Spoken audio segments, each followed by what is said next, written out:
bá ń fi wọ́n tó bá ń fi kíní ẹ̀ sí padà o.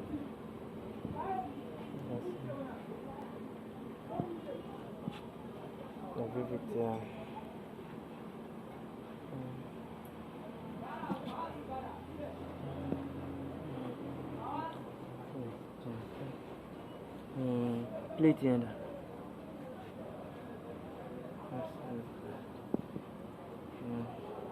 Facing outside.